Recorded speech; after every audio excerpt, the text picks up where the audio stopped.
Anger and swearing this weekend for Standard Bank customers. The bank suffered a major technical problem, which meant that customers could not use their cards. Let's discuss all of this with tech journalist Toby Shapshak.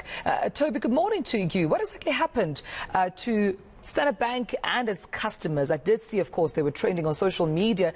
Customers weren't happy. Yes, I mean, no customer is going to be happy if they go and try and use their credit card or try and take money out of an ATM and it doesn't work.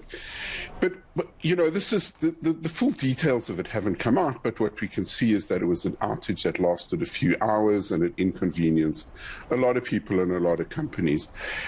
I think the most remarkable thing about this is in fact how seldom this happens, because if you think about how interconnected the world is and how central banks have become to our process, our financial lives. We use credit cards or ATM cards, or I use Apple Pay on my phone all the time. That's the way we function. The fact that it happens so seldom actually shows you just how robust the banking system is.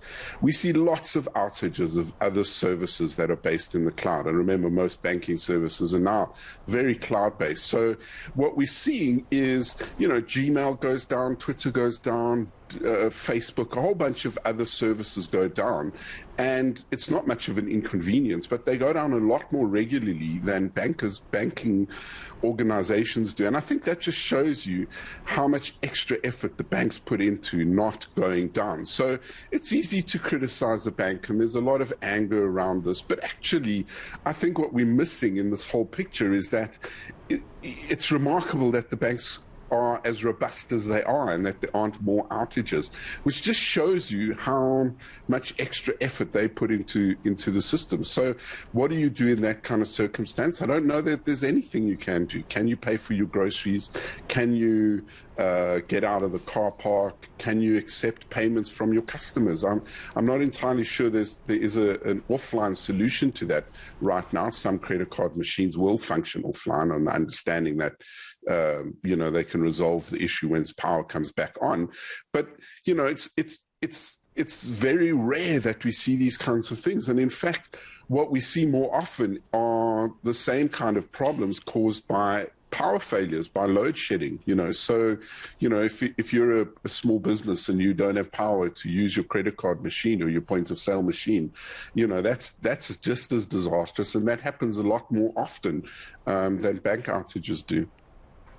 And I mean, with that being said, I understand the point you're making about obviously banks doing the best that they can to show that they are proactive in protecting everyone's money. But did you see, just in terms of sensing the frustration from, you know, Standard Bank customers, did you see any worry that they may feel their money is not safe? This could be a sign that, could they trust their bank with their money? Is their money safe if they can't even have access to it?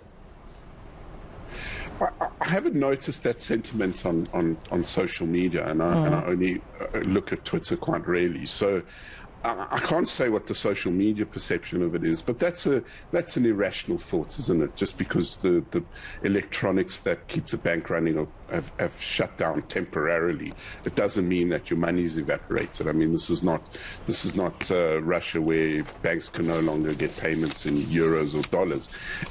So that might be a fear, but it's an irrational fear, and I think it's unfounded. Well, I'll leave you there, and I appreciate you speaking to me this morning. Tech expert Toby Shapshak, thank you so much.